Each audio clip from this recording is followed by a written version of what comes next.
Bonté ou cruauté de Dieu? Bonté ou cruauté de Dieu? La bonté de Dieu, la bonté de Dieu, on en parle toujours. Mais existe-t-elle réellement? Je ne fais que poser la question. Rassurez-vous, je ne doute pas de la bonté de Dieu. Toutefois, certaines interventions divines, jugement, destruction et châtiment, nous paraissent difficiles à associer à la bonté, surtout à notre sensibilité humaine. Prenons le déluge. Toute une civilisation disparaît, à l'exception de Noé et de sa famille. Pensons aussi à l'ordre donné à Israël de détruire certaines populations cananéennes. Lisons ensemble 1 Samuel 15, verset 3. Nous lisons: Va maintenant, frappe Amalek, et dévoué par interdit tout ce qui lui appartient. Tu ne l'épargneras point, et tu feras mourir hommes et femmes, enfants et nourrissons. Enfants et nourrissons, bœufs et brebis, chameaux et ânes. Peut-on réellement associer la bonté de Dieu à la mort d'hommes, de femmes, d'enfants et de nourrissons? Autre exemple. L'enfant que David eut avec Bathsheba mourut à la suite de la faute commise par son père. Est-ce une manifestation de bonté de tuer un enfant pour une faute dont il n'est pas responsable?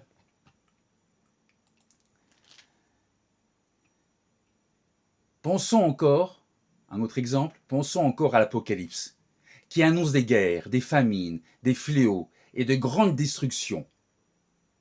Est-ce de la bonté ou de la cruauté? C'est ce que nous allons voir au cours de cette étude. La bonté de Dieu, on en parle beaucoup. Mais cette bonté ne signifie pas que Dieu est simplement gentil. Premier point de mon étude, la bonté de Dieu ne signifie pas que Dieu est simplement gentil.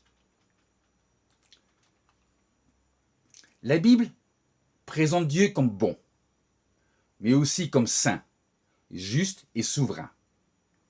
Confondre sa bonté avec de la simple gentillesse, c'est le réduire à un grand-père céleste débonnaire, un papa gâteau.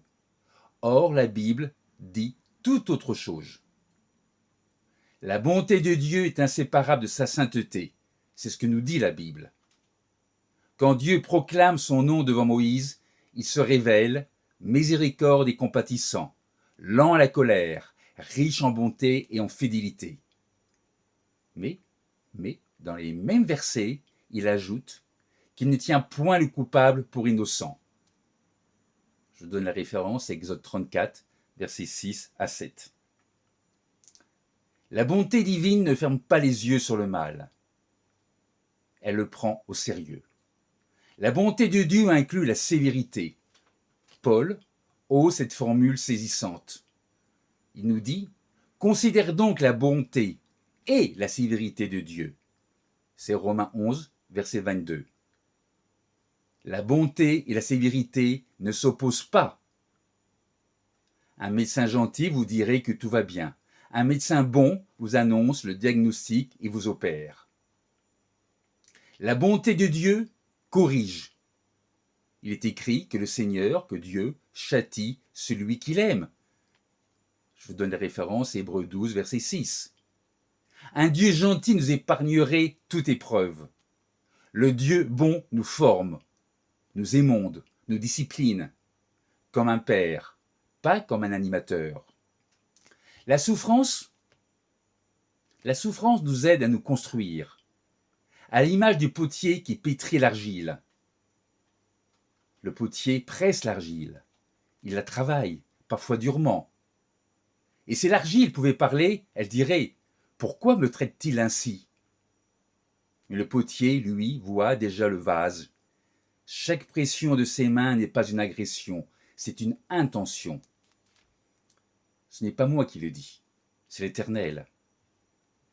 L'Éternel nous dit: voici comme l'argile est dans la main du potier, ainsi vous êtes dans ma main. maison d'Israël. Jérémie 18, verset 6.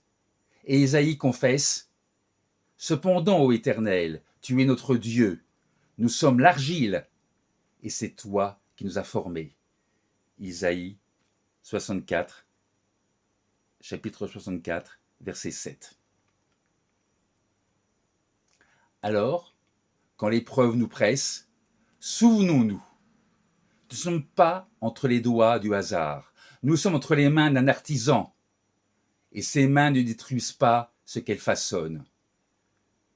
Sachons aussi, et soyons-en conscients, la bonté de Dieu vise notre bien réel, pas notre confort immédiat. Il est écrit, « Tu es bon et tu fais le bien ». Psaume 119, verset 68. La gentillesse donne ce qu'on réclame, la bonté donne ce qui est nécessaire. La gentillesse veut nous éviter la douleur, la bonté de Dieu veut nous conduire à la gloire, même si le chemin qui va nous conduire à la gloire passe par la douleur. Comprenez-vous la différence? Mais alors, une question se pose, celle que le monde nous jette au visage. Si Dieu est si bon, comme vous le dites, pourquoi laisse-t-il faire? Pourquoi le mal prospère-t-il? Pourquoi? Attention. Beaucoup confondent la patience de Dieu avec de l'indifférence. Beaucoup confondent le silence de Dieu avec de l'impuissance. Erreur. Erreur profonde. Si Dieu attend, c'est qu'il use de patience envers nous. Si Dieu patiente, c'est qu'il est patient. Il est patient envers nous, ne voulant pas qu'aucun périsse, mais voulant que tous arrivent à la repentance. Je vous donne la référence, 2 Pierre 3, verset 9. Mais cette patience a un terme. C'est le deuxième point que je voudrais maintenant voir avec vous. La bonté de Dieu ne consiste pas à tolérer indéfiniment le mal. La bonté de Dieu ne consiste pas à tolérer indéfiniment le mal. Imaginez un juge qui, par bonté, ne condamnerait jamais aucun criminel. L'appelleriez-vous bon? Non. Vous l'appelleriez injuste. Et les victimes crieraient au scandale. De même, un Dieu qui tolérerait le mal indéfiniment ne serait pas un Dieu bon, ce serait un Dieu complice du mal. Le jugement divin n'est donc pas le contraire de la bonté. Il est l'expression de la bonté de Dieu envers les victimes du mal. C'est pourquoi le psalmiste chante « Je chanterai la bonté et la justice. C'est toi, Éternel, que je chanterai. » Nous pouvons lire ça au psaume 101 au verset 1. Notez que la bonté et le jugement sont associés, jamais l'une sans l'autre. C'est pourquoi le jour du jugement est une bonne nouvelle. C'est le jour où la bonté de Dieu dira au mal, jusqu'ici et pas plus loin. Le jour du jugement est le jour où toute larme sera essuyée. Précisément parce que toute injustice aura été jugée. Je vous donne quelques références. Apocalypse 21, verset 4 et Actes, chapitre 17, verset 31. La patience de Dieu n'est pas de la faiblesse. Le délai qu'il prend avant d'agir n'est pas de l'oubli. Dieu attend, Dieu patiente, il attend pour nous. Sa patience, c'est de la bonté, c'est de la miséricorde. Mais sa bonté, un jour, prendra fin et sa bonté se transformera en justice. Regardons maintenant comment Dieu agit avant de juger. Avant de juger, Dieu fait 3 choses. Premièrement, il avertit. Ensuite, il patiente. Et troisièmement, il nous laisse le temps pour changer. Troisième point de mon étude, les jugements de Dieu interviennent après une longue patience. Au temps de Noé, Dieu a patienté 120 ans, environ 120 ans, pendant lesquels Noé, prédicateur de la justice, a averti sa génération. Mais un jour l'Éternel a fermé la porte de l'arche. Lui-même, c'est Dieu qui à un moment donné a dit « stop ». Notez que ce n'est pas Noé qui a fermé la porte de l'arche, mais Dieu. Pour Sodome, même patience. Dieu descend, examine, écoute l'intercession d'Abraham. 50 justes? Peut-être. 45? Probablement. 10? Qui sait? Quelle patience! Mais quand il ne s'est pas trouvé, 10 justes, le jugement est tombé. Avant la conquête de Canaan, 400 ans s'écoulent. Pourquoi 400 ans? Parce qu'il est écrit que l'iniquité des Amoréens n'était pas encore à son comble. Dieu mesure, Dieu laisse du temps, mais il y a un comble. Un comble, c'est-à-dire un point au-delà duquel la justice de Dieu intervient. Vous voyez le schéma? Toujours le même. Jamais de précipitation, jamais de caprice, et ce schéma traverse toute l'écriture. Ninive, la grande ville païenne. Dieu envoie Jonas. Encore 40 jours et Ninive est détruite. Un délai de grâce. Ninive se repent et Dieu renonce au mal annoncé. L'avertissement n'était pas une menace, c'était une main tendue. De lui-même nous dit qu'il avertit avant de sévir. Il est écrit, nous pouvons lire en 2 Chroniques 36, verset 15, il est écrit « L'Éternel » 2 Chroniques 36, verset 15, « L'Éternel, le Dieu de leur père, leur envoya de bonne heure des avertissements par ses messagers, car il voulait épargner son peuple. » Pourquoi? Pourquoi Dieu avertit avant de sévir? Parce qu'il veut épargner. Ce n'est qu'après des siècles de menaces méprisées que le jugement est venu. Même dans l'Apocalypse, le livre des jugements, Jésus dit de la fausse religion, dit de la fausse prophétesse de Thyatire. En Apocalypse 2, verset 21, il dit « Je lui ai donné du temps. » Pourquoi? Pourquoi du temps est donné? Afin qu'elle se repente. Les jugements de Dieu ne sont donc pas des réactions impulsives. Les jugements de Dieu arrivent après les avertissements, après que les prophètes ont parlé, après des temps de patience. Et cette patience de Dieu, nous dit quelque chose de magnifique sur Dieu. Le premier mouvement de Dieu n'est jamais de frapper, mais d'avertir pour sauver. C'est ce que Dieu nous dit lui-même. Qu'est-ce qu'il dit? Il dit « ce que je désire ». Est-ce que le méchant meurt? Non. Dieu nous dit qu'il veut que le méchant change de conduite et qu'il vive. Ézéchiel 18, verset 23. Voilà le cœur de Dieu. Même son jugement est enveloppé de patience. Même sa justice commence par la miséricorde. Nous arrivons maintenant au point le plus difficile de l'étude. Regardons ces difficultés en face, comme des adultes dans la foi. Quelle est cette difficulté? Elle est de comprendre les jugements collectifs. 4e point de mon étude. Comment comprendre les jugements collectifs? Comment comprendre les jugements collectifs? Amalek, jugement collectif. Jéricho, jugement collectif. Les peuples de Canaan, jugement collectif. Des jugements collectifs, des jugements terribles. Et disons-le, des enfants sont concernés.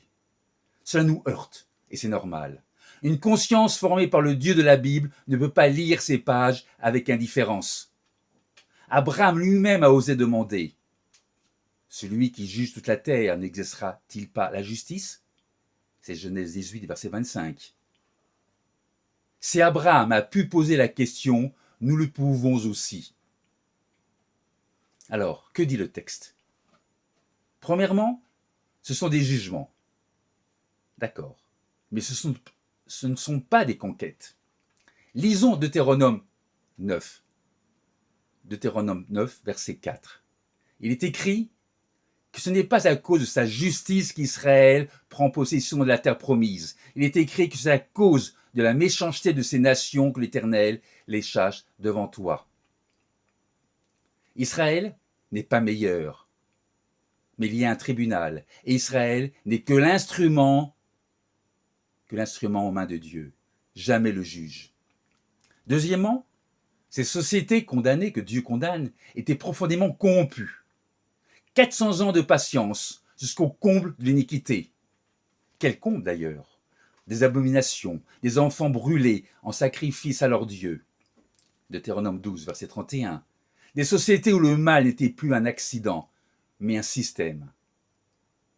Et troisièmement, notons que ces jugements sont préservatifs, pas expansionnistes. Il est écrit en Deutéronome 20, verset 18, il est écrit, Deutéronome 20, verset 18, afin qu'ils ne vous apprennent pas à imiter toutes les abominations qu'ils font pour leur Dieu. Les jugements de Dieu sur les peuples de Canaan, l'été, sont pour protéger le peuple d'où viendrait le Messie, pour protéger le peuple par qui la bénédiction viendrait à toutes les nations. Voilà le cadre biblique. Mais soyons honnêtes. Dire c'est un jugement divin cela ne supprime pas toutes les difficultés. Pourquoi les petits? Pourquoi les innocents subissent-ils eux aussi les conséquences? Pourquoi? Parce que le mal d'une société entraîne toute la société dans sa chute, comme un navire qui sombre emporte tous ses passagers. Cela explique le mécanisme. Je n'apaise pas entièrement le cœur. Et ici, à ce point, il faut le courage de l'humilité. Il faut reconnaître que les choses cachées sont à l'Éternel notre Dieu. Les choses révélées sont à nous et à nos enfants. Je vous donne la référence de Deutéronome 29, verset 28. Job a posé ces questions délicates à Dieu pendant 37 chapitres. En réponse, Dieu ne lui a pas donné d'explication à la souffrance des innocents. En revanche, Dieu lui a donné sa présence. Job 40, verset 4. Mais notez bien ceci, c'est capital. Notre malaise devant les jugements de Dieu ne devrait pas être un obstacle à la foi. Au contraire, il devrait en être un fruit. Car d'où nous vient ce sens de la justice qui s'indigne, sinon de Dieu lui-même? Si nous sommes troublés par l'injustice apparente de Dieu, c'est précisément parce que Dieu a mis en nous le sens de la justice. Notre malaise témoigne que sa foi est écrite dans nos cœurs. S'émouvoir devant la souffrance de l'innocent, c'est normal. La capacité de nous émouvoir pour l'innocent nous vient de la conscience que Dieu nous donne. Nous protestons avec la conscience même que Dieu nous a donnée. Faisons confiance à Dieu. Il est le juste juge de toute la terre. Cela devrait nous rendre confiants et sereins de savoir que le juge de toute la terre exercera la justice, y compris pour ceux qui nous semblent victimes de l'histoire. Et n'oublions pas l'espérance. Le Dieu qui juge est aussi le Dieu qui ressuscite. Ces jugements ne sont pas son dernier mot sur les peuples qu'il juge, ni sur leurs enfants. Le dernier mot appartient à celui qui veut que tous les hommes soient sauvés et parviennent à la connaissance de la vérité. C'est 1 Timothée 2, verset 4. Il existe une question à se poser, probablement la plus douloureuse, celle qui touche non plus les peuples anciens, mais nos propres maisons, nos propres deuils. C'est le point 5 de mon étude. Dieu est-il responsable de la mort des enfants? Dieu est-il responsable de la mort des enfants?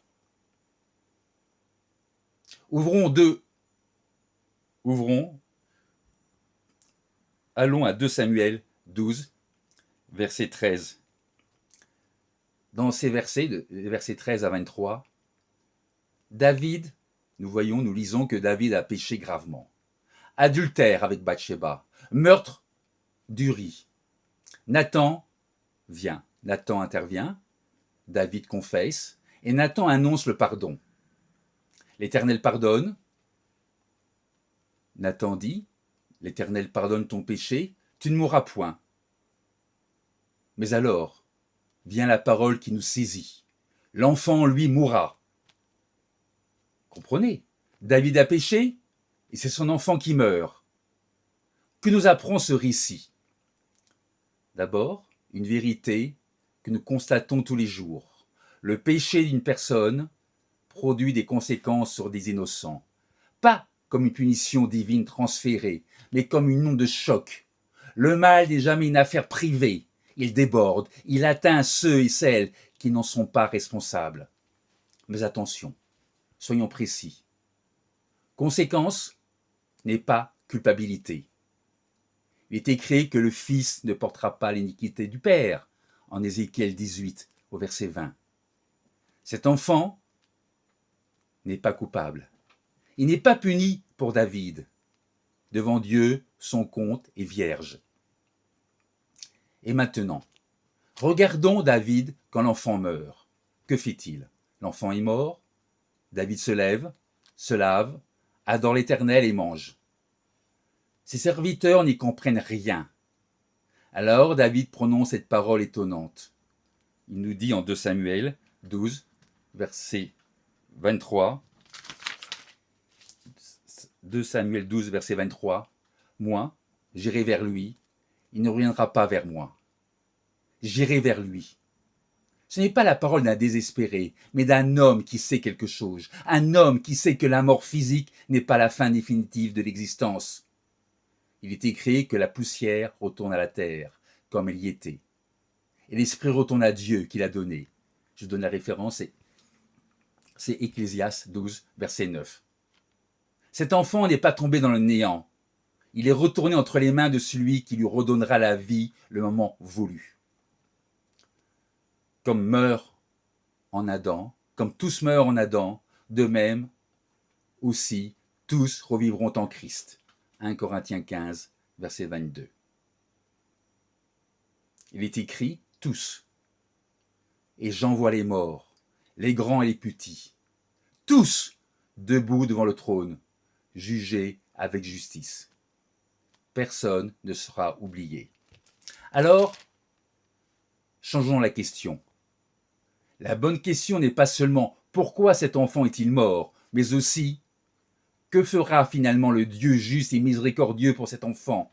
Et l'Écriture répond « justice et miséricorde ». David le comprenait, David le savait, c'est pour ça qu'il dit « j'irai vers lui ». Il est temps maintenant de prendre de la hauteur. 6e point. La bonté de Dieu doit être comprise dans le cadre de son plan complet. La bonté de Dieu doit être comprise dans le cadre de son plan complet. Tout au long de cette étude, nous avons buté sur la même difficulté. Des innocents subissent les conséquences de fautes qui ne sont pas les leurs. À chaque fois, la même impression. Quelque chose nous échappe. Savez-vous pourquoi? Parce que nous jugeons les actions de Dieu à partir d'un seul moment de l'histoire. Laissez-moi vous donner une image. Imaginez une grande tapisserie en cours de fabrication et regardez-la à l'envers.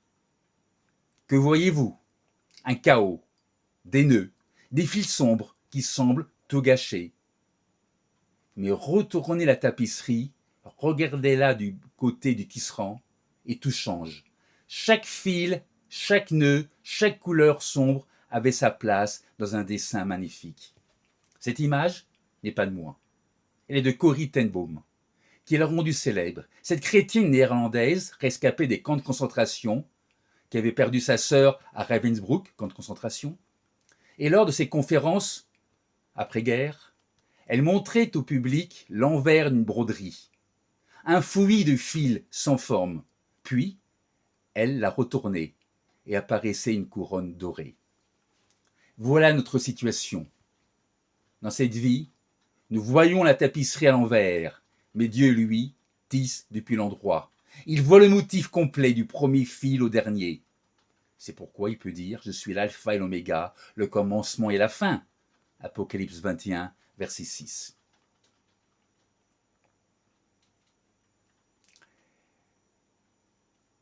Et quel est le motif? La Bible nous le révèle, et c'est ici que tout s'éclaire. D'abord, la mort n'est pas le point final. Il est écrit que l'heure vient où tous ceux qui sont dans les sépulcres entendront sa voix et en sortiront. Jean 5, versets 28 et 29. Tous, il est écrit tous. Les victimes du déluge, les enfants de Jéricho, l'enfant de David et les nôtres. La mort est une parenthèse, pas une conclusion. Et ensuite, il y aura une résurrection pour tous. Il y aura une résurrection des justes et des injustes. Acte 24, verset 15. Aucune vie ne sera perdue dans les décombres de l'histoire. Enfin, après la résurrection, il y aura un jugement parfaitement juste. Il est écrit que les morts seront jugés selon leurs œuvres. Apocalypse 20, verset 12. Selon leurs œuvres. Pas selon celles de leur père, ni de leur peuple, ni du siècle où le hasard les a fait naître. Voici donc la clé du message. Ce que nous ne comprenons pas dans le présent recevra une réponse dans l'accomplissement final du plan de Dieu. Il est écrit, et c'est merveilleux, qu'il essuiera toute larme de leurs yeux, et la mort ne sera plus, et il n'y aura plus ni deuil, ni cri, ni douleur, car les premières choses ont disparu. Apocalypse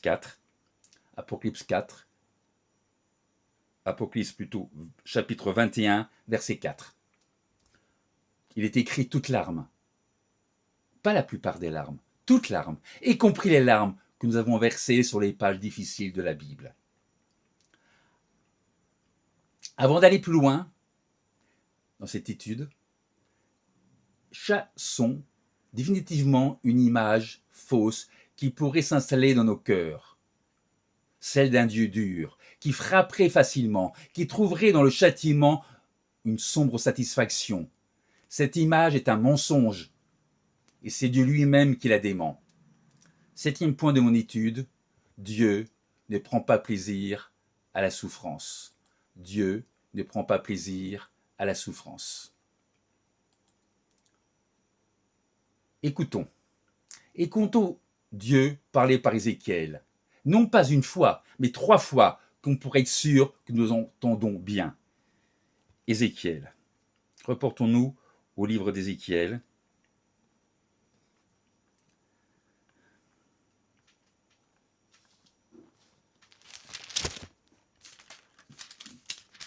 D'abord le chapitre 18.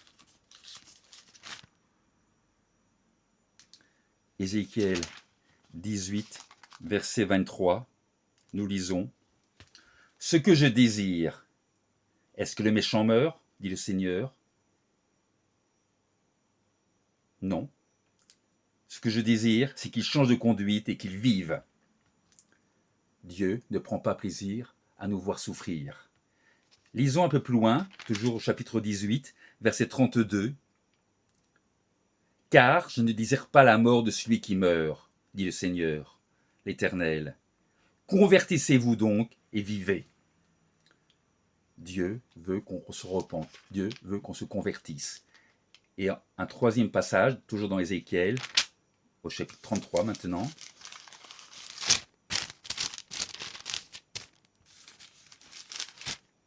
Au verset 11, nous lisons. Dis-leur, je suis vivant, dit le Seigneur l'Éternel. Ce que je désire, ce n'est pas que le méchant meure, c'est répété, mais ce que je veux, c'est qu'il change de conduite et qu'il vive. Revenez de votre mauvaise voie. Et pourquoi mourriez-vous, maison d'Israël? Vous avez remarqué? Dieu jure, il dit, je suis vivant. C'est un serment de Dieu. Dieu prend sa propre vie à témoin pour nous convaincre. Il ne prend aucun plaisir à la mort, aucun, même celle du méchant. Et Jérémie écrit au milieu des ruines de Jérusalem, Jérémie écrit, car ce n'est pas volontiers qu'il s'humilie et qu'il afflige les enfants des hommes. Vous pourrez lire ça en Lamentation 3, chapitre 3, verset 33. Littéralement, en hébreu, c'est « pas de son cœur ». Dieu afflige, mais son cœur n'y est pas. Et Jacques ajoute la dernière pierre. Il nous dit « Dieu ne peut être tenté par le mal. Il ne tente lui-même personne. » Jacques 1, verset 13. Jacques 1, verset 13. Il n'y a en Dieu aucune part d'ombre, aucune complaisance dans la souffrance. Sa lumière est sans mélange. Alors, retournons à la vraie image. Quand Dieu juge, il juge comme un père qui punit. Le cœur serré, l'œil sur la restauration. Jamais comme un bourreau. Le même Dieu qui a fermé la porte de l'arche est celui qui a pleuré sur Jérusalem. Son jugement est son œuvre étrange. Sa miséricorde est son cœur et son œuvre de cœur. Pourquoi est-il question, en parlant de ce que Dieu fait, il est dit que Dieu fait une œuvre étrange. Parce que la première nature de Dieu n'est pas de juger, mais de faire grâce. Dieu exerce le jugement à contre-cœur. C'est ce que nous confirme Lamentation, chapitre 3, verset 33, en nous disant, Lamentation 3, verset 33, « Ce n'est pas volontiers qu'il humilie et qu'il afflige les enfants des hommes. » Voyons maintenant un 8e point, avant-dernier point dans cette étude. Il nous faut reconnaître humblement les limites de notre compréhension. Il nous faut reconnaître humblement les limites de notre compréhension. Il nous faut faire un aveu, qui n'est pas une défaite, mais une sagesse. Nous ne comprenons pas toujours les décisions de Dieu. La foi biblique ne prétend pas que tout est facile et évident. Ceux qui ont réponse à tout n'ont simplement pas encore rencontré les vraies questions. La foi biblique reconnaît 2 choses. Premièrement, notre connaissance illimitée. Et Dieu voit ce que nous ne voyons pas. Il est écrit en Ésaïe 55, verset 9, « Autant les cieux sont élevés au-dessus de la terre, autant mes voix sont élevées au-dessus de vos voix, et mes pensées au-dessus de vos pensées. » Ésaïe 55, verset 9. Comment un enfant de 5 ans comprendrait-il toutes les décisions de son père?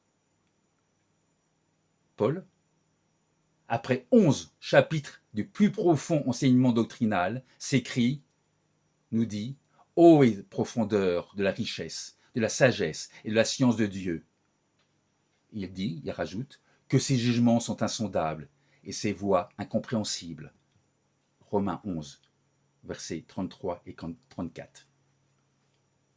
Mais attention, cela ne nous interdit pas de poser des questions. Abraham interroge Dieu en face au sujet de Sodome et Dieu dialogue avec lui.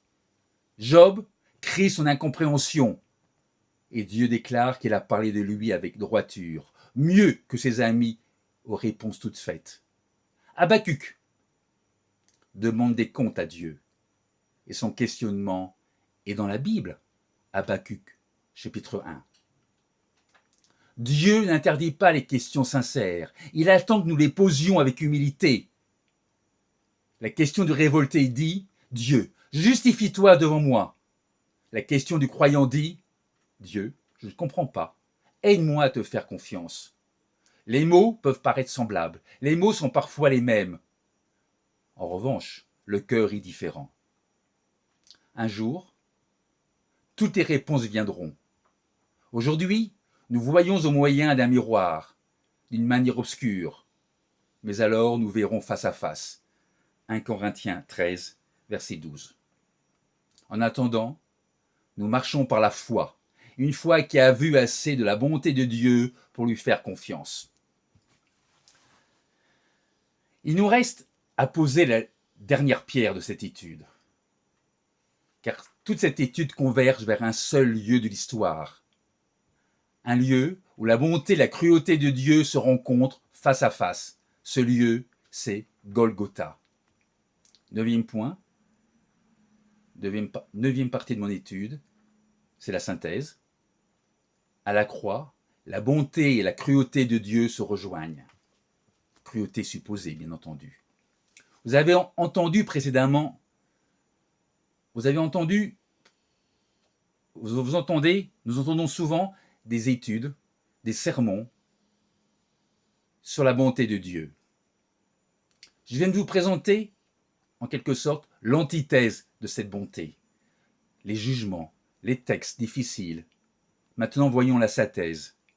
La synthèse est sur la croix. Regardez la croix. Qui voyons-nous? L'acte le plus cruel de l'histoire humaine, le seul innocent, parfait, trahi, condamné injustement, torturé, cloué au bois. Et voici le plus touchant, le plus incroyable. Ce n'est pas un accident. Il est écrit, il a plu à l'Éternel de le briser par la souffrance. Ésaïe 53, verset 10. Paul nous dit que Dieu n'a point épargné son propre Fils, mais l'a livré pour nous tous. C'est Romains 8, verset 32. Dieu n'a point épargné son propre Fils, mais l'a livré pour nous. Romains 8, verset 32. Si l'on cherche la cruauté de Dieu, c'est là qu'elle atteint son sommet. Le jugement que méritait le péché du monde entier s'est abattu, sans adoucissement, sans exception. Ce jugement s'est abattu sur qui? Sur Dieu lui-même, en la personne de son Fils. Le juge a pris la place du condamné. Et regardez encore. Regardez la croix, le sacrifice ultime du Christ. Qui voyons-nous? Qu'est-ce qu'on y voit? On y voit l'acte le plus bon de toute l'histoire. Car il est écrit, Dieu a tant aimé le monde qu'il a donné son Fils unique, afin que quiconque croit en lui ne périsse point, mais qu'il ait la vie éternelle. Jean 3, verset 16. Dieu prouve son amour envers nous, en ce que lorsque nous étions encore des pécheurs, Christ est mort pour nous. Voilà la synthèse. À la croix, la justice de Dieu n'a rien cédé. Le péché a été jugé pleinement. À la croix, la bonté de Dieu a tout donné. Le pécheur a été sauvé gratuitement. La bonté et la sévérité se rejoignent, clouées ensemble au même bois. Vous vous souvenez de la tapisserie? Vue d'en bas, le jour de la crucifixion, la croix était le nœud le plus sombre de toute l'histoire. Le Fils de Dieu, abandonné, criant « Mon Dieu, pourquoi m'as-tu abandonné ?» Mais Dieu tissait depuis l'endroit. 3 jours plus tard, la tapisserie fut retournée. Le tombeau était vide. Ce qui semblait la cruauté suprême était en fait de la bonté suprême. Alors, désormais, quand un texte de l'Écriture nous heurtera, quand la vie nous frappera, regardons le sacrifice du Fils de Dieu, le Dieu qui a jugé Amalek, le Dieu qui a fermé la porte de l'arche. Ce Dieu qui s'est laissé juger à notre place. Un Dieu qui va jusqu'au jugement, qui va jusqu'à donner sa vie, la vie de son Fils pour nous sauver. Pouvons-nous encore douter de sa bonté? Résumons cette étude. Nous sommes partis d'une question. Comment concilier Dieu des tendresses, le Dieu des tendresses, avec le Dieu des jugements? La tension est réelle. Les deux sont dans le même relive. Les deux sont dans la même Bible. Les deux sont dans le même Dieu. Nous avons vu que nous ne comprenons pas tous les jugements de Dieu. Nous n'avons pas à prétendre le contraire. Mais la Bible affirme avec force: Dieu n'agit jamais par cruauté, jamais par caprice. Il l'a juré sur sa propre vie. Il avertit avant de juger, il patiente avant d'agir, et son cœur n'y est pas quand il afflige. Nous avons appris à retourner la question. Un Dieu serait-il véritablement bon s'il ne jugeait jamais le mal? Non. La différence devant le mal n'est pas de la bonté, c'est de la complicité. La différence devient de la complicité.